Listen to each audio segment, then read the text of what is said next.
सुप्रभात और नमस्कार। मैं नीव गोस्वामी स्वागत करता हूं आपका हमारे विशेष सत्र में, जिसका नाम है योग शक्ति। योग शक्ति का ये कार्यक्रम आप शाम को देख सकते हैं हमारे पीएम ई विद्या चैनल नंबर 6 से 12। योग शक्ति का ये विशेष सत्र हम आपके लिए लेकर आते हैं आयुष मंत्रालय के Morarji Desai national institute of योग और एनसीईआरटी के सौजन्य से।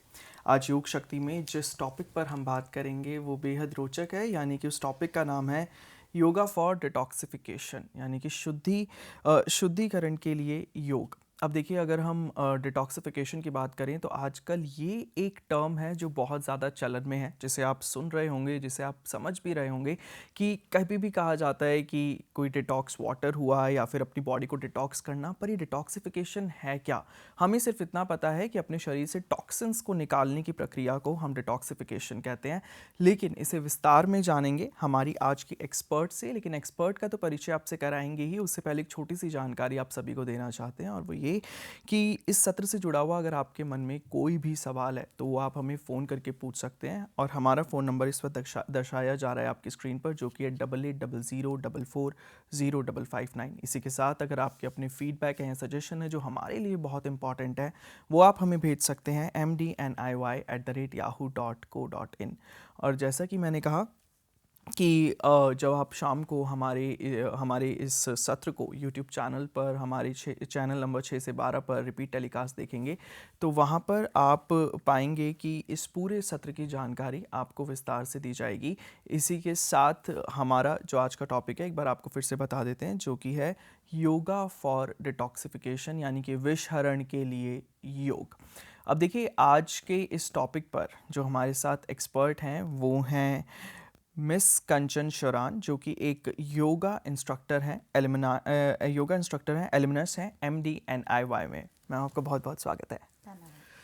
तो कंचन मैम के साथ अपने सत्र को आगे बढ़ाएंगे, लेकिन हमारे डेमोन्स्ट्रेटर से आपका परिचय कराना बहुत ज़्यादा इंपॉर्टेंट है, क्योंकि वही हैं जो आपको तमाम योगिक क्रियाएं करके दिखाएंगे डिटॉक्सिफिकेशन के लिए। और हमारे आज के जो डेमोन्स्ट्रेटर हैं वो हैं मिस्टर चिंगखई अजैम, जो कि एक MSc योगा स्टूडेंट है MDNIY में। चिंगखई, आपका भी हम बहुत बहुत स्वागत करते हैं। और इस पूरे सत्र के दौरान हमारे साथ हमारी साइन लैंग्वेज इंटरप्रेटर यानी कि अंजलि भी जुड़ी रहेंगी। अंजलि बतौर साइन लैंग्वेज इंटरप्रेटर आपको साइन लैंग्वेज के माध्यम से तमाम जानकारी देंगी जो इस सत्र में मैम हमारे साथ साझा करेंगी। चलिए, बिना किसी देरी के अब इस सत्र की करते हैं शुरुआत, और मैम से जानते हैं कि मैम, आखिर डिटॉक्सिफिकेशन ये टर्म जो है ये बेसिकली क्या है, और ये पूरी प्रक्रिया किस तरह से होती है, किस तरह से किसी की भी बॉडी में टॉक्सिन्स को डिटॉक्सिफाई किया जाता है। जी, तो जैसे कि आपने अपने इंट्रोडक्शन में भी बताया कि शरीर से जो टॉक्सिन्स होते हैं, जो विषैले पदार्थ होते हैं, उनको शरीर से बाहर निकालने की क्रिया को डिटॉक्सिफिकेशन कहा जाता है, जो कि हम आम तौर पर आज जानते हुए आ रहे हैं। अब हमारे शरीर की एक नैतिक प्रकृति होती है, जिसको कहा जाता है कि बॉडी हील इटसेल्फ, अर्थात हमारे जो शरीर की कार्यक्षमता है, कार्यप्रणाली है, वो स्वतः ही ये कार्य करती है। उसके कुछ महत्वपूर्ण ऑर्गन होते हैं, जैसे हमारा लीवर, किडनी, आपकी स्किन, आइज, बहुत से ऐसे ऑर्गन्स हैं जो नेचुरली आपके शरीर में आने वाले डिफरेंट टॉक्सिन्स को शरीर से बाहर निकाल देते हैं स्वतः ही। तो आप ये देखते हैं कि जो डिटॉक्सिफिकेशन में आप जो ऑर्गन्स हैं, जैसे आपका लीवर, किडनी, ये आपकी बॉडी को नेचुरली प्यूरिफाई करते हैं।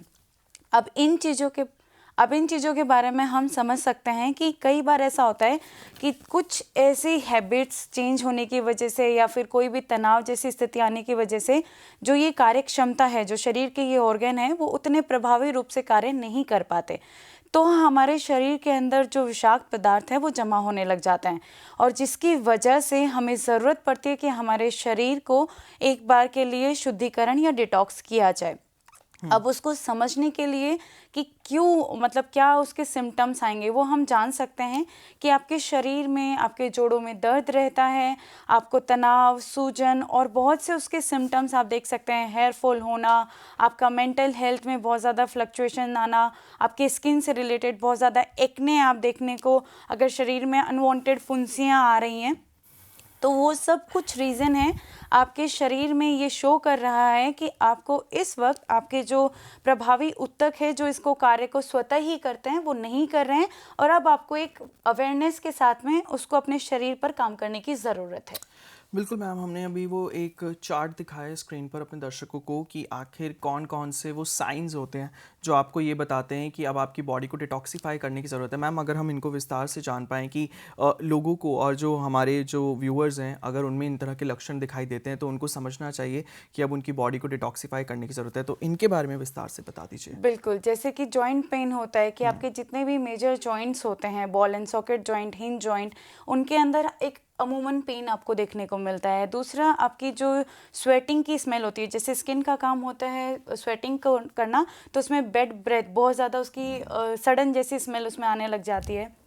उसके अलावा मेंटल इश्यूज़, अगर आप स्ट्रेस लेते हैं बहुत ज़्यादा, आपका स्लीपिंग डिसऑर्डर हो चुके हैं जिसकी वजह से आपका सर्काडियन क्लॉक का जो रिदम है वो फेल हो चुका है और उसकी वजह से आपको बहुत ज़्यादा मेंटल हेल्थ रिलेटेड प्रॉब्लम होने लग जाती है। उसके अलावा उसमें कुछ रीजंस हैं जो आपकी स्किन पे डायरेक्ट शो होते हैं, जैसा कि मैंने बताया पिंपल्स होना, और भी बहुत सारी चीज़ें हैं जो आप अगर उनके बारे में डीप में जानना चाहेंगे तो वो आपको क्लियर इंडिकेशन देगा कि अब आपके शरीर के जो लीवर का काम, अगर बॉडी को जितने भी विषैले पदार्थ होते हैं उनको तोड़कर प्यूरिफाई करना वो नहीं कर रहा है।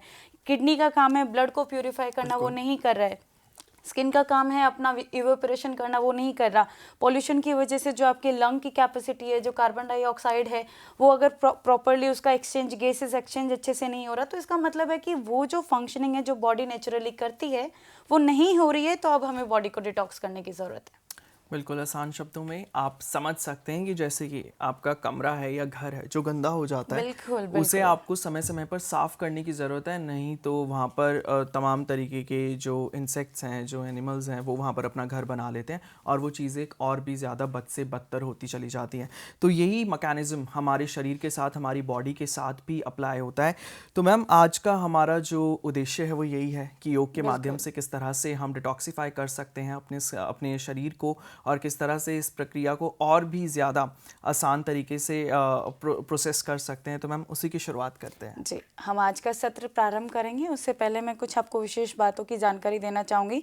जैसा कि मानसून सीजन चल रहा है, बारिश का टाइम है, तो इस वक्त अगर आप अपने शरीर के साथ कोई भी शुद्धिकरण क्रिया करते हैं तो उसमें विशेष सावधानियाँ और सजगता रखने की ज़रूरत होती है। तो उन्हीं को ध्यान में रखते हुए आज का अभ्यास हम प्रारंभ करेंगे। अपने स्थान पर आराम से बैठ जाइए। कमरे की खिड़की दरवाजे थोड़ा सा खुले रखिएगा और सहज और सामान्य होकर सुखासन, पद्मासन, अर्ध पद्मासन, जिसमें भी आप संभव हो आराम से बैठ जाइए। आंखों को बंद कीजिए और अपने शरीर के प्रति एक बार पूरी तरह से सजग हो जाइए। आपका शरीर किस तरह से है, क्या पोजीशन आपने ली है, उसके बारे में देखते हुए धीरे धीरे फोकस अपनी ब्रेथ पर लेकर आइए। अपने श्वास प्रश्वास को देखिए। एक लंबा गहरा श्वास, धीरे धीरे पूरा खाली, फिर से एक लंबा गहरा श्वास, एक बार दीर्घ ओम का उच्चारण, उसके बाद में प्रार्थना।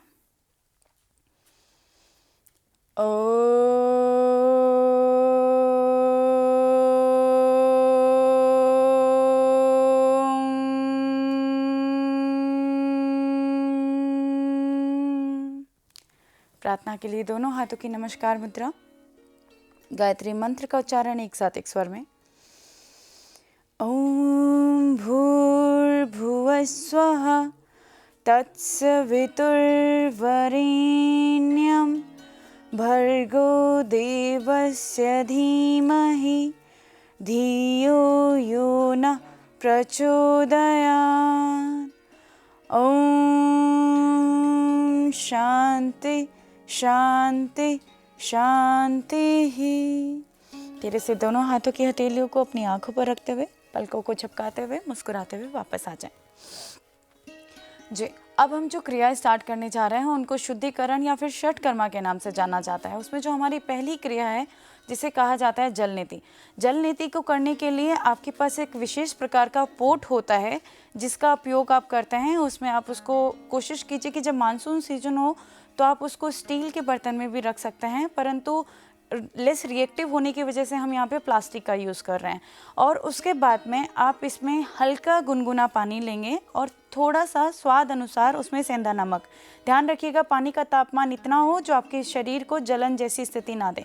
फिर आपको कागासन में बैठना है और कागासन में बैठने के बाद लोटे को अपनी हथेली में इस तरीके से होल्ड करना है कि आप इजीली उसकी नोस्ट्राइल को, उसकी जो टोंटी नुमा आकृति होती है उसको अपने एक नोस्ट्राइल में फिक्स कर लेना है। हल्का सा गर्दन को टिल्ट करना है, मुंह को खुला रखना है और फिर धीरे धीरे जो पानी आप इसमें भरा हुआ होगा वो दूसरी तरफ से एक नेचुरल पैसेज होता है अपने नाक के अंदर, वो से रिलीज़ हो जाता है, निकल जाता है। यहाँ पर हम सिर्फ आपको एक डमी की तरह उसको करके दिखा रहे हैं, क्योंकि जैसा कि मानसून मौसम में मैंने आपको कहा कि इसमें आपको विशेष सजगता रखने की ज़रूरत होती है। तो इस वक्त हम सिर्फ किस तरीके से उस फॉर्मेशन को करना है बस वो आप यहाँ पर देख रहे हैं। कागासन में जिन लोगों से नहीं बैठा जाए वो लोग इसको खड़े होकर भी कर सकते हैं। बस ध्यान ये रखना है आपको श्वास अपने नाक से नहीं लेना, मुंह से श्वास लेना है। आप जब श्वास खाली कर रहे हैं उस वक्त नेचुरली वे से आपका पानी एक नोस्ट्रल से दूसरी नोस्ट्रल में आना चाहिए। सेम दोनों नोस्ट्रल को क्लीन करते हैं। जब एक नोस्ट्रल पे आपने टोटी को रखा उसके बाद में आप चेंज करके दूसरे नोस्ट्रल पर रखते हैं। पूरा होने के बाद में आप आराम से अपने थोड़े स्ट्रोक करते हैं उसको क्लींजिंग करने के लिए। तो उसके लिए आप अपने स्थान पर हल्का सा खड़े हो जाएंगे घुटनों को बेंड करते हुए, और देखा जाता है कि आप एक्सेल करते हैं फास्ट रूप से, अपने नोस्ट्राइल को क्लीन करते हैं ताकि जो भी पानी उसके अंदर रह गया है नोस्ट्राइल में वो खाली हो जाए। इसको हम स्टैंडिंग रूप से करने वाली कपालभाति के रूप में भी जान सकते हैं, पर पूरा क्लीन करना है। अगर पानी के कोई भी भाव यहाँ पर रहना नहीं चाहिए। धीरे से आराम से वापस कागासन की स्थिति में ही हमें बैठना है, क्योंकि अब जो नेक्स्ट क्लींजिंग प्रैक्टिस है वो होती है कुंजल। अब आप देखेंगे कि जिस तरीके से आपने कुंजल का जो अभ्यास करते हैं वो भी सेम उसी तरीके से किया जाता है कि आपका जो पानी होगा, एक जग आपके पास होगा, उस जग में आपको पानी भरना है। पानी हल्का गुनगुना रखिएगा, कागासन में बैठना है, जग से पूरा पानी एक श्वास के साथ आपको पीना है। आप ध्यान रखिए जिनको high blood pressure, severe heart issue, pregnant women इस अभ्यास को नहीं करेंगे। कुंजल आपके पूरे डाइजेस्टिव सिस्टम को, पूरे इंटेस्टाइन को क्लीन करता है, उसके साथ साथ में ही आपके पूरे नेजल पैसेज को भी क्लीन करता है। कुंजल का अभ्यास करने के बाद में आप उसको आराम से पुनः पानी पिया जग रख के, और धीरे से आप खड़े होंगे अपने स्थान पर। इस तरीके से खड़े होंगे कि आपको अपनी फर्स्ट 2 फिंगर को अपनी जीभ के पैलेट वाले भाग पर रब करते हुए वॉमिट करना है। जितना पानी आपने पिया है पेट को दबाते हुए पूरा बाहर की तरफ निकाल देना है। जब आप देखते हैं कि जब प्रारंभिक स्थिति में आप करते हैं तो आपके शरीर से पीले रंग का पानी निकलता है, जो कि आपको शो करता है कि इसमें आपके शरीर के अंदर जो विषैले पदार्थ हैं वो शरीर से बाहर जा रहे हैं। किसी को भी इस टाइम पे बहुत ज़्यादा पसीना आए, हार्ट से रिलेटेड कोई भी सीवियर इश्यूज़ हो, तो वो बिना इंस्ट्रक्टर या बिना किसी की देखरेख में नहीं करेंगे। धीरे से वापस यहीं से आप आराम से ये दोनों क्रियाएं करने के बाद में हम अगली जो हमारी क्लींजिंग प्रैक्टिस है वो है त्राटक। त्राटक के लिए आप चाहे तो बैठ भी सकते हैं, वरना खड़े होकर भी आप इस क्रिया को कर सकते हैं। ये पर्टिकुलर एक एक ऑर्गन को क्लीन करने वाली प्रैक्टिसेस है। त्राटक के लिए आप अपने हाथ को, अंगूठे को सामने की तरफ सीधा कीजिए और अपने बिंदु को, अपनी जो आई साइट है उसको अपने अंगूठे की टिप वाले भाग पर पूरी तरह से केंद्रित कीजिए। त्राटक आपके शरीर में पूरी तरह से आपके मेंटल डिटॉक्सिफिकेशन के लिए बहुत ज़्यादा प्रभावी है। बिना आंखों को ब्लिंक किए आपको लगातार अपने अंगूठे के टिप वाले भाग पर देखना है। फिर जैसे ही आपको लगे आंखों में भारीपन है, आंसू जैसी स्थिति आ गई है, तो हथेलियों को अच्छे से रब करना है और अपनी पामिंग करनी है। अपने हाथों को अपनी आंखों पर रखना है कपनुमा आकृति बनाते हुए। ये दोनों तीनों क्रियाएं जितनी भी हमने अभी तक करी है, ये आपके पूरे शरीर में, जिनको षट कर्म कहा जाता है, क्लींजिंग करने के लिए काम आती है। अब हम आगे की तरफ बढ़ेंगे। जैसा कि होता है कि आपने षटकर्मा के अंदर कुछ क्लींजिंग प्रैक्टिस बता दी गई है, 6 क्रियाएं हैं, वो करने के बाद में अब ऐसा होता है कि कुछ लोग ये सब नहीं कर पाते। तो कैसे सिर्फ ब्रीदिंग की हेल्प से, सिर्फ आपके श्वास प्रश्वास से आप अपने शरीर की विशुद्धियों को दूर कर सकते हैं। उसके लिए यौगिक सूक्ष्म व्यायाम दिए गए हैं जो कि लगातार आपके श्वास प्रश्वास पर कार्य करते हैं। उनको करने के लिए आपको सिंपल अपने समस्थिति में खड़े हो जाना है। हमारे जो पहला यौगिक सूक्ष्म व्यायाम है वो है उच्चारण स्थल तथा विशुद्धि चक्र शुद्धि। अपना पूरा ध्यान अपने गले वाले भाग पर रखना है और लगातार तीव्र वेग के साथ श्वास प्रश्वास करना है। ब्रीदिंग को इतना फास्ट करना है कि पूरा जितना भी आपने गुंजल किया है, जल नीति किया है, उसके बाद में अगर कोई पानी का अमाउंट भी अगर उसमें रह गया है तो वो पूरा क्लीन हो जाए। या फिर वो सब ना करके भी आपने अकेले सिर्फ आप ब्रीदिंग प्रैक्टिस से ही प्रारंभ कर रहे हैं तो वो इतने फास्ट स्ट्रोक होने चाहिए कि वो पूरा आपके इसोफेगस ट्रैक्ट को क्लीन करे। धीरे से वापस अगला अभ्यास यहीं पर बुद्धि तथा धृति शक्ति विकासक। हल्का सा गर्दन को ऊपर की तरफ करना है और आंखें खुली रखनी है। सेम स्पीड स्ट्रोक के साथ में ब्रीदिंग करनी है।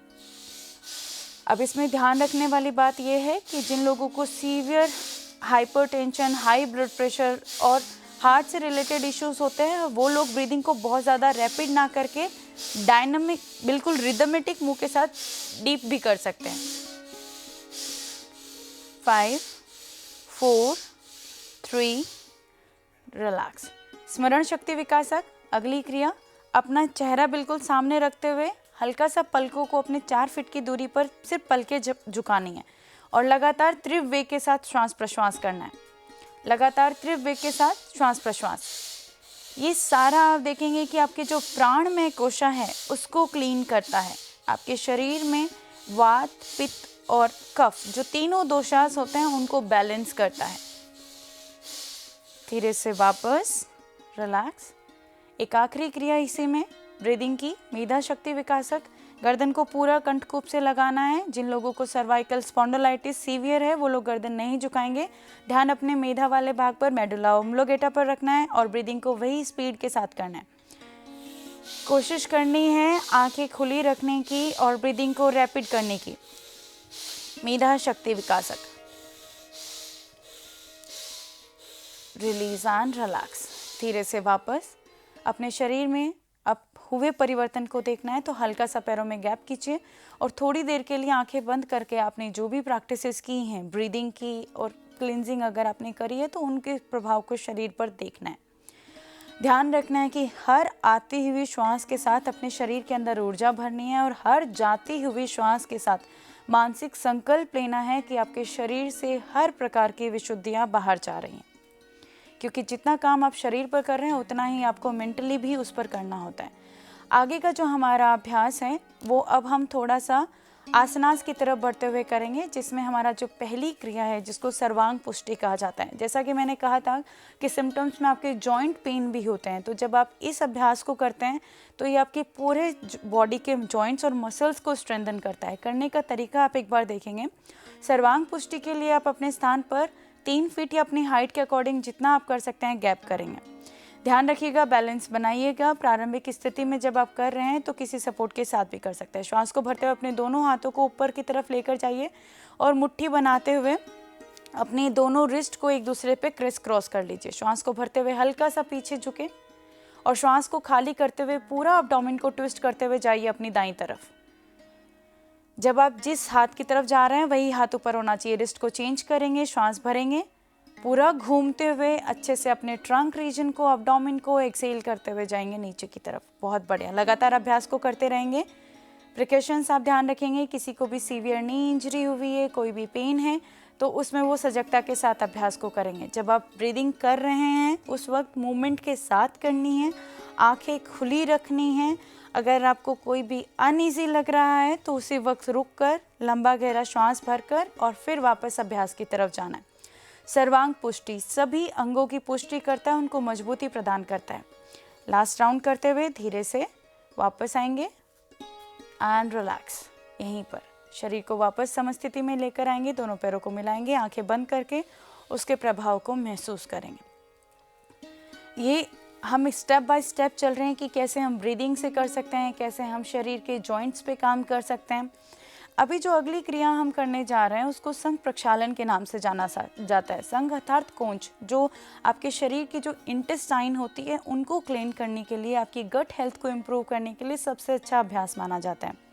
क्योंकि यहाँ पर हम पानी पीकर और उस तरीके से नहीं कर रहे हैं, परंतु हम यहाँ पर वो जो मुख्य 5 आसनास हैं जो संघ प्रक्षालन की क्रिया में किए जाते हैं उनके बारे में, उनको हम विस्तार से समझ रहे हैं। आप सुबह जब उठते हैं उसके बाद में आपको एक गुनगुना ग्लास पानी पीना है और उसके बाद में इन आसनास को परफॉर्म करना है। सबसे पहला आसन है संघ प्रक्षालन का ताड़ासन। श्वास को भरते हुए अपने दोनों पैरों को हल्का सा अपने शोल्डर विड्थ पे गैप रखिएगा। हथेलियों को सामने की तरफ इंटरलॉक करते हुए हाथों को पूरा ऊपर की तरफ खींचिए। ताड़ासन में खींचा, पूरा 1 से 2 ब्रेथ तक होल्ड किया। एक्सेल करते हुए धीरे से नीचे आए वापस, यहीं से दाईं तरफ गए, तिर्यक ताड़ासन। जैसा कि संघ प्रक्षालन में डायनामिक आसनास चलेंगे, आपको रुकना नहीं है, यहाँ पे सिर्फ 1 से 2 ब्रेथ होल्ड करना है। तिर्यक ताड़ासन के बाद में धीरे से नीचे जाएंगे, कटी चक्रासन। अपने ट्रंक को ट्विस्ट करते हुए सेम मूवमेंट रहेंगे डायनामिक। 1 से 2 ब्रेथ तक आपको कंटिन्यू करते रहना है। वहाँ से उदर आकर्षण, घुटनों के आराम से बैठते हुए अपने ट्विस्ट करना है अपने हील को, अपने नीज को उदर आकर्षण, ताकि जो आपकी इंटेस्टाइन है उसको अच्छा खासा आपको निचोड़ मिलता रहे। यस, धीरे से भुजंगासन, आराम से यहीं से तिर्यक भुजंगासन में जाते हैं। पूरा इनहेल करते हुए अपने दाईं तरफ देखें, एक्सहेल करते हुए नीचे। यस, ये जो 5 आसनास हैं ये डायनामिक रहेंगे, यहाँ पे कोई होल्डिंग नहीं होती है। कंटिन्यू रिदम के साथ आपको ये आसनास परफॉर्म करना है। ताड़ासन दूसरा सेट कर रहे हैं हम यहाँ पर। 1 से 2 ब्रेथ होल्ड किया, तिर्यक ताड़ासन कंटिन्यू। जितना फास्ट आप कर सकते हैं उतना फास्ट करने की कोशिश करनी है। खिंचाव अच्छा खासा देना है। पानी के ग्लास पीने के बाद ये सारे आसनास परफॉर्म करने हैं। कटी चक्रासन, रिदम आपको याद रखना है, मूवमेंट आपको याद रखना है। डायनामिक आसनास हैं, थोड़ा सा एफर्ट लेंगे शरीर का। उदर आकर्षण बिल्कुल आराम आराम से, और आपकी पूरे आपके डाइजेस्टिव ट्रैक को आप देखेंगे कि एक अच्छा खासा, जब आपने ताड़ासन में खींचा, तिर्यक ताड़ासन में ट्विस्टिंग की, उसके बाद में उदर आकर्षण और ये भुजंगासन, आपकी पूरी गट हेल्थ को इंप्रूव करते हुए धीरे से यहीं से वापस धीरे से खड़े हो जाएंगे और जो अभ्यास आपने किए हैं उनके साथ बनेंगे। रुकिए थोड़ी देर के लिए। जैसा कि बताया गया है कि संघ प्रक्षालन में आपको ये जो आसनास होते हैं, इनको 5 आसनास को टोटल 8 राउंड के साथ करना होता है। हल्की 2 गिलास पानी पिया, उसके बाद में ये 5 आसन परफॉर्म किए, फिर 2 गिलास पानी पिया और 5 आसन परफॉर्म किए। जब आप देखेंगे कि ये सारे आसनास करने के बाद में आपको मोशन जैसा पास होने का मन करता है, तो आप आराम से उसको क्लियर करने के बाद में वापस इसी रिदम को फॉलो करेंगे। तो ऑलमोस्ट 16 गिलास पानी पीते हैं आप इसमें, और ये 5 आसन को 8-8 बार परफॉर्म करते हैं। अब हम आगे की तरफ बढ़ेंगे और हमारे आसनास की तरफ चलेंगे, जो पर्टिकुलर आसनास आपके हर एक ऑर्गन के लिए यहाँ पर बताए जा रहे हैं। तो हमारा जो आज का पहला आसन है वो है मलासन। मलासन के लिए आप आराम से अपने स्थान पर जैसे खड़े हैं वहीं से पैरों में अपने घुटने जितनी दूरी करें पहले, या उससे ज़्यादा आपके लिए संभव हो उतना, और श्वास को खाली करते हुए जितना संभव हो उतना नीचे जाएं। बिल्कुल नीचे बैठ जाएं, हाथों की नमस्कार मुद्रा रखें, और यहाँ पर आपको डीप ब्रीदिंग करनी है। इनहेल, अपनी स्पाइन को पूरा स्ट्रेंथन करना है, और एक्सेल करते हुए पूरा रिलैक्स करना है। यहीं पर आप देखेंगे जब आप मलासन में बैठते हैं तो ये एक नेचुरल तरीका है बॉडी से अपने जो ऑर्गन्स हैं उनको एम्पलीफाई करने का, उनके प्रोसेस को बढ़ाने का, और जो आपकी बॉडी के अंदर जो भी टॉक्सिन्स हैं उनको निकालने का। मलासन जिन लोगों को घुटने में बहुत ज़्यादा सीवियर इंजरी हुई है उनको नहीं करना होता। प्रेग्नेंट वीमेंस को सजगता के साथ करना होता है, परंतु ये उनके लिए बहुत अच्छा माना जाता है। पेल्विक ग्रिडल ओपनिंग के लिए भी बहुत अच्छा होता है। उसके अलावा आप देखेंगे कि आपकी स्पाइन को स्ट्रेंथन करता है।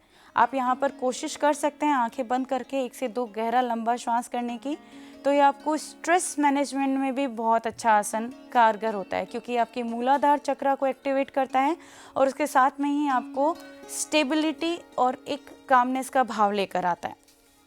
धीरे से यहीं से वापस अब आराम से अगले आसन की तरफ बढ़ेंगे। आराम से आप दंडासन की स्थिति में बैठ जाएंगे। हमारा जो अगला आसन है वो बैठकर करने वाला आसन है, तो उसके लिए आराम से आप दंडासन की स्थिति में बैठें और वहाँ से आप धीरे धीरे आगे की तरफ चलेंगे। हमारा जो आज का करने वाला आसन है वो है पश्चिमोत्तानासन। पश्चिमोत्तानासन के लिए आप दंडासन की स्थिति में बैठे हुए हैं। श्वास को भरते हुए अपने दोनों हाथों को ऊपर की तरफ खींचिए, उंगलियों को इंटरलॉक कीजिए और एक्सेल करते हुए पूरा आगे की तरफ झुकिए।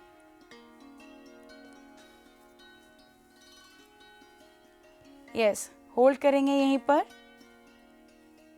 5 4 3 2 1। धीरे धीरे वापस। काउंटर पोज ज़रूर करना है पश्चिमोत्तानासन का, क्योंकि जब आप पश्चिमोत्तान में जाते हैं तो फॉरवर्ड बेंडिंग, इसी का काउंटर पोज करेंगे पूर्वोत्तान। हाथों की हथेलियों को अपने हिप से 1 इंच दूरी पर रखते हुए श्वास को भरते हुए पूरे शरीर को ऊपर की तरफ इस तरीके से उठाना है कि एक डंडे के समान आपके शरीर की आकृति रहे। कुछ देर के लिए यहाँ पर रुकना है। ये आपके शरीर के एक एक मसल को स्ट्रेंथन कर रहा है। उसके अलावा साथ ही में आपकी जो स्पाइन है उसकी मोबिलिटी को बढ़ाता है, जिसकी वजह से जो आपके न्यूरोमस्कुलर कोऑर्डिनेशन होता है बॉडी का वो इम्प्रूव होता है, और जो कि ब्रेन से रिलेटेड अगर कोई भी प्रॉब्लम होती है उसको ठीक करता है। बैलेंसिंग है, स्ट्रेंथनिंग है, शरीर को पूरी तरह से स्थिर और मजबूत बनाता है। 5 4 3 2 1। धीरे से वापस एंड रिलैक्स। थोड़ा सा दंडासन की स्थिति में बैठकर शरीर को रिलैक्स करेंगे और दोनों आसन के प्रभाव को शरीर पर महसूस करेंगे। हमारा जो अगला आसन है वो है वक्रासन। वक्रासन क्यों महत्वपूर्ण है यहाँ पर? क्योंकि वक्रासन एक ट्विस्टिंग पोस्चर है। जैसा कि मैंने कहा गया कि कोई भी चीज़ में जब गंदगी होती है तो हमारा एक नेचुरल तरीका होता है उसको मरोड़ कर उसको निचोड़ते हैं, तो उसके अंदर से जितनी भी चीज़ें होती है वो अपने आप बाहर ही निकल जाती है। उसी प्रकार जो वक्रासन है वो आपके शरीर के जो ऑर्गन हैं उनको अच्छा खासा एक निचोड़ प्रदान करता है, जिसकी वजह से जो टॉक्सिन्स हैं आपकी बॉडी में वो इजीली रिमूव होने के लिए उनको टाइम भी मिल जाता है और एनर्जी भी मिलती है। वक्रासन करना कैसे वो देखिएगा। दंडासन से आपको अपने दाएं पैर को मोड़ना है और इस तरीके से रखना है कि आपका दायां पैर का पंजा आपके बाएं घुटने के पास रहे। जो पैर मुड़ा हुआ है वो हाथ श्वास को भरते हुए ऊपर की तरफ खींचेंगे पूरा अच्छे से, और अपोजिट हैंड को रैप करते हुए अपने दाएं घुटने को होल्ड करेंगे, या फिर एंकल या फिर आप ज़मीन पर आसानी से भी रख सकते हैं। विशेष ध्यान यही, जो घुटना मुड़ा हुआ है वो हाथ पीछे की तरफ गया, दूसरा अपोजिट हाथ को खींचा और ट्विस्ट किया, गर्दन को पीछे की तरफ देखा। अब आपने देखा होगा ये पूरी तरह से आपके पूरे शरीर को नेक से लेकर आपके हिप रीजन तक एक अच्छी खासी ट्विस्टिंग देता है। इंटरनल ऑर्गन के लिए बहुत अच्छा अभ्यास है। सजगता इसी बात पर रखनी है कि आपको बहुत ज़्यादा खींचतान नहीं करनी है। श्वास प्रश्वास के साथ आसन में धीरे धीरे स्वतः ही जाने की कोशिश करनी है। वक्रासन बहुत ही अच्छा अभ्यास बॉडी की क्लींजिंग के लिए। धीरे से वापस दूसरी तरफ से भी करेंगे। काउंटर पोज करना बहुत ज़रूरी भी होता है और अनिवार्य भी होता है। धीरे से दूसरे पैर को मोड़ेंगे, बाएं पैर का पंजा, बायां हाथ पीछे, श्वास भरते हुए दायां हाथ ऊपर की तरफ, एक्सेल करते हुए दाएं पैर के पंजे के पास कमर को पूरा ट्विस्ट। जो पैर सीधा है उसके पंजे को अपनी तरफ खींच के रखिएगा। श्वास प्रश्वास सामान्य रखिएगा। 5 4 3 2 1। धीरे से वापस रिलैक्स करेंगे। थोड़ी देर के लिए यहीं पर रुकेंगे, एक लंबा गहरा श्वास लेंगे और कुछ पल के लिए जो आसन आपने किए हैं दंडासन की स्थिति में बैठकर, पश्चिमोत्तान, पूर्वोत्तान, वक्रासन, उसके प्रभाव और उसमें हुए हर एक परिवर्तन को शरीर पर महसूस करेंगे। हमारा जो अगला अभ्यास है वो है वज्रासन। वज्रासन एकमात्र ऐसा आसन है जो आप खाने के तुरंत बाद भी कर सकते हैं। तो उसको करने के लिए जैसे आप दंडासन की स्थिति में बैठे हुए हैं वहीं से एक एक पैर को इस तरीके से मोड़ना है कि आप अपनी हील्स के ऊपर बैठ जाएं, या फिर उनको थोड़ा सा बाहर की तरफ निकालते हुए अपने पैर के दोनों अंगूठे मिला के रखें और अपनी हील्स को आउट करते हुए आराम से बैठ जाएं। आंखों को बंद करें, लंबा गहरा श्वास भरें। वज्रासन जो आपकी वज्र नाड़ी को एक्टिवेट करता है और शरीर को पूरी तरह से शुद्धिकरण में ले जाने के लिए बहुत ज़्यादा प्रभावी है। आपने देखा होगा अमूमन लोग खाना खाने के बाद में वॉक पर जाते हैं, तो उससे बेहतर है कि आप खाना खाने के तुरंत बाद 5 से 7 मिनट के लिए वज्रासन में बैठें और उसके बाद भले ही आप वॉक पर जाएं, परंतु खाना खाने के तुरंत बाद वॉक पर ना जाएं। वज्रासन में जिन लोगों से बैठ पाना संभव नहीं हो वो अपने बोल्स्टर या पिलो भी रख सकते हैं अपने पैरों के नीचे, ताकि उनमें जो खिंचाव उनको महसूस हो रहा है उसको सहज और सामान्य कर सकें। यहीं से धीरे से वापस हैं और अगला आसन करेंगे उष्ट्रासन। उष्ट्रासन के लिए आप वज्रासन की स्थिति में ही बैठे हुए हैं। धीरे से घुटनों पर खड़े हो जाएंगे और श्वास को भरते हुए पूरे दोनों हाथों को इस तरीके से अपने पैर के अपने हील्स पर रखना है कि आप सहज और सामान्य होकर बैलेंस बनाते हुए बैकवर्ड बेंडिंग करते हुए हल्का सा अपने शरीर को पूरी तरह से इस तरीके की शेप में लेकर आएंगे जैसे ऊंट या उष्ट्र, उसकी तरह से। यहाँ पर आप अपनी हार्ट की ओपनिंग करते हैं, गर्दन हल्की सी झुकी हुई होनी चाहिए, आपकी जो थाइस हैं और आपके जो ग्लूट्स हैं वो पूरी तरह से स्ट्रेंथन और मजबूत। होल्ड करेंगे नॉर्मल ब्रीदिंग के साथ, ध्यान रखिएगा आंखें बंद नहीं करनी है।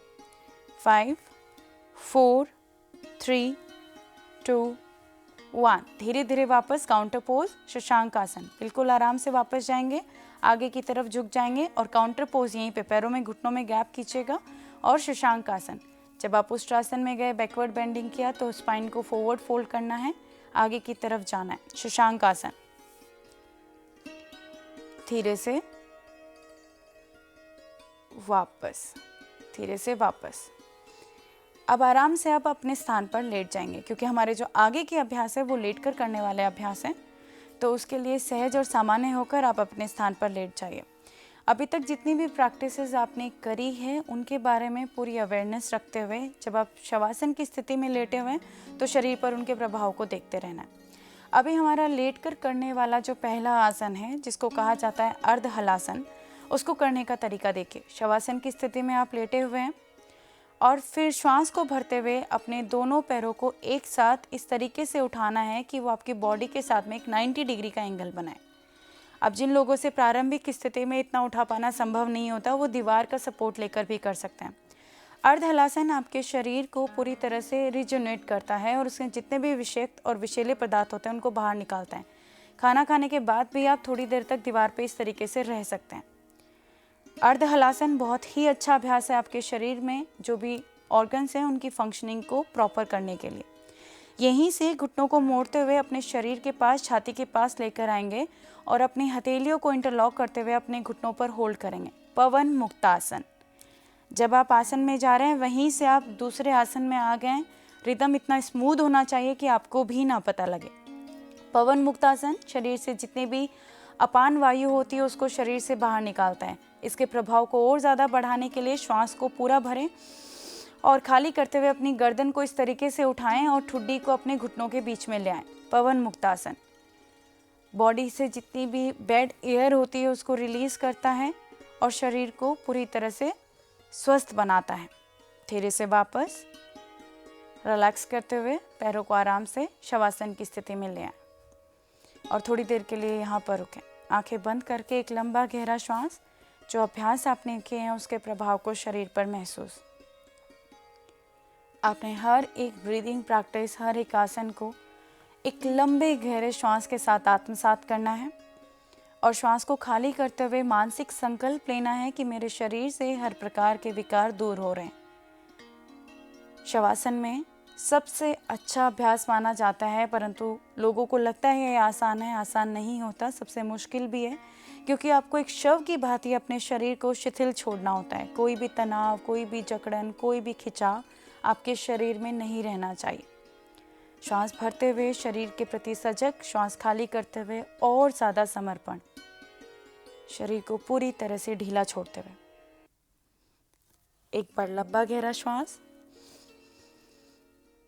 और खाली करते हुए बिल्कुल रिलैक्स।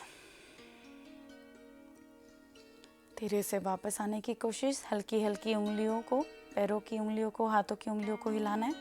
अपना पूरा समय लेना है। अपनी दाईं या बाईं ओर करवट, जो भी आपके लिए सहज हो। शांत भाव से उठना है तो बाईं ओर करवट लें और आगे के दिन को एक ऊर्जावान तरीके से लेना है तो दाईं ओर करवट लें। धीरे से उठकर बैठेंगे और प्राणायाम के लिए आगे की तरफ बढ़ेंगे।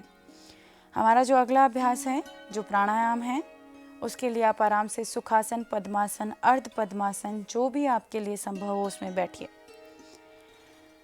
आंखों को बंद कीजिए और सहज और सामान्य होकर एक बार शरीर की स्थिति को अवलोकन करें कि क्या चेंजेस आया है।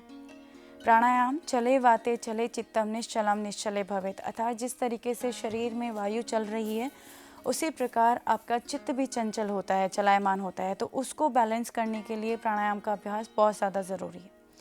आज का पहला अभ्यास है अनुलोम विलोम प्राणायाम। आप अपने दाएं हाथ की नासिकाग्र मुद्रा बनाएं, इंडेक्स फिंगर और मिडिल फिंगर को अंगूठे के नीचे वाले भाग पर और दाएं हाथ की आप चाहें तो यहाँ पर ज्ञान या चिन्ह मुद्रा बना सकते हैं। सहज और सामान्य रखते हुए श्वास को भरना है अपने बाएं नॉस्ट्रिल से। Inhale left, exhale right, inhale right, exhale left. 2 से 3 राउंड करते रहना है अनुलोम विलोम प्राणायाम के। ब्रीदिंग को कोशिश करनी है बहुत ज़्यादा डीप और लॉन्ग करने की। जब भी आप अनुलोम विलोम प्राणायाम का अभ्यास करें उस वक्त विशेष ध्यान रखिएगा कि दोनों नाड़ियों में जो वायु है उसका प्रवाह सेम और एक स्पीड के साथ रहे। बहुत ज़्यादा रैपिड नहीं करना, गहरा धीमा लंबा श्वास होना चाहिए। लेफ्ट नोस्ट्रल से ही राउंड को पूरा करना है और धीरे से वापस आना है। अपने राउंड को पूरा करना है लेफ्ट नोस्ट्रल से और ख़त्म करते हुए धीरे धीरे वापस।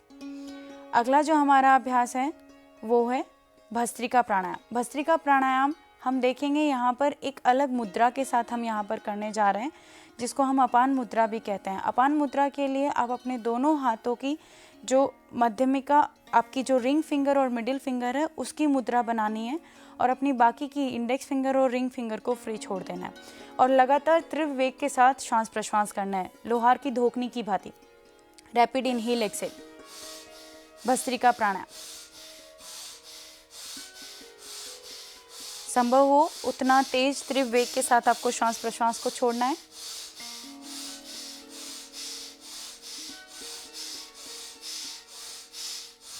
Excel and relax. अगला हमारा अभ्यास रहेगा यहीं पर सूर्यभेदी प्राणायाम। सूर्यभेदी प्राणायाम के लिए आपको फिर से अपने दाएं हाथ की नासिकाग्र मुद्रा ही बनानी है, परंतु इस वक्त आपको ध्यान रखना है कि आपको श्वास को अपने दाएं नासिका रंध्र से लेना है। Inhale through the right and exhale left. Inhale right,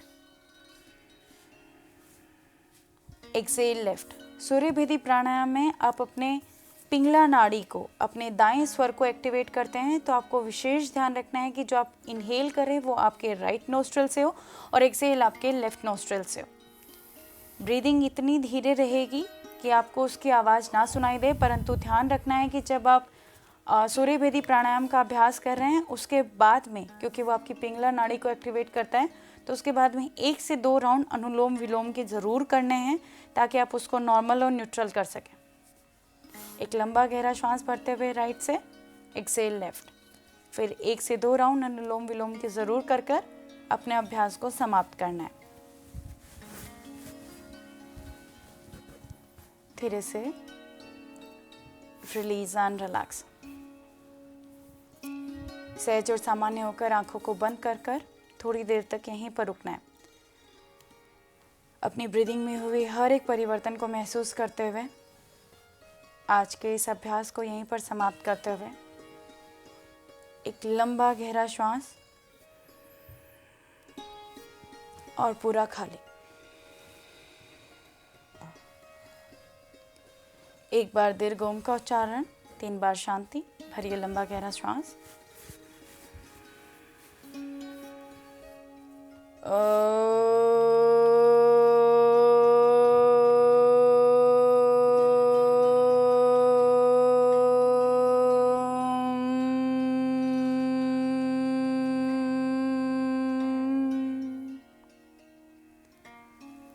शांति शांति शांति। माता पिता गुरु इष्ट को प्रणाम करते हुए संकल्प के भाव के साथ कि आपके शरीर की हर प्रकार की विशुद्धि दूर हो रही है और आपका शरीर और ज़्यादा स्वस्थ और तेजवान बन रहा है। इसी भाव के साथ धीरे से हथेलियों में घर्षण, कपनुमा आकृति अपनी पलकों पर रखें और मुस्कुराते हुए धीरे धीरे वापस आ जाएं। बहुत बहुत धन्यवाद। तो ये तमाम योगिक क्रियाएं थी जिस वजह से आप अपने शरीर को डिटॉक्सिफाई कर सकते हैं। लेकिन कंचन मैम, इस सेशन को समाप्त करें उससे पहले एक छोटा सा प्रश्न है आपके लिए, और वो ये कि ये तो बात हुई योग की, लेकिन और कौन कौन सी चीज़ें हैं जिनके साथ हम अपनी बॉडी को डिटॉक्सिफाई कर सकते हैं? जी, जो योग, जैसे हम योग का अभ्यास करते हैं तो उससे हमारे जीवन में एक सबसे महत्वपूर्ण पक्ष उभर कर आता है जिसको कहते हैं सजगता। तो जब हम सजग होने लग जाते हैं तो हम हर तरीके से अपने आप को स्वस्थ रख सकते हैं। उसके अलावा आप नेचुरोपैथी के कुछ टूल्स यूज़ में ले सकते हैं जिनको आप कहते हैं स्टीम बाथ, अभ्यंग, वो भी आपको बहुत ज़्यादा डिटॉक्स करने के लिए काम आते हैं। उसके अलावा हफ्ते में एक बार आप सलाइन वाटर या इप्सम सॉल्ट से ज़रूर नहा सकते हैं।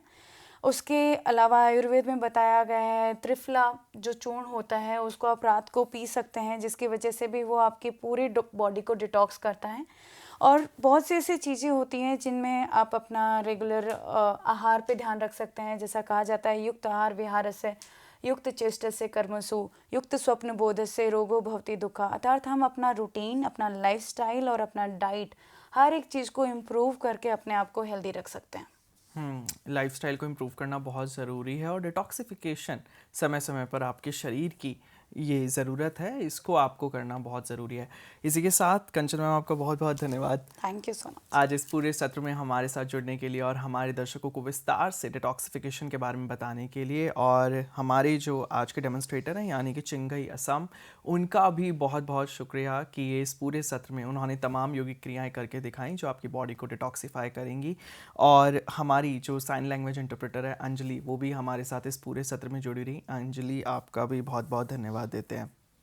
चलिए, अब इसी के साथ ही अगर आप ग्रेड 4 और ग्रेड 7 के स्टूडेंट हैं और आपको ये चिंता सता रही है कि आपकी न्यू एनसीईआरटी टेक्स्ट बुक कहाँ मिलेगी, तो उसकी चिंता करने की आपको ज़रूरत नहीं है, क्योंकि आपकी जो नई एनसीईआरटी टेक्स्ट बुक है वो मिलेगी आपको एनसीईआरटी की ऑफिशियल वेबसाइट पर और ई कॉमर्स साइट्स पर यानी कि अमेज़न और फ्लिपकार्ट पर।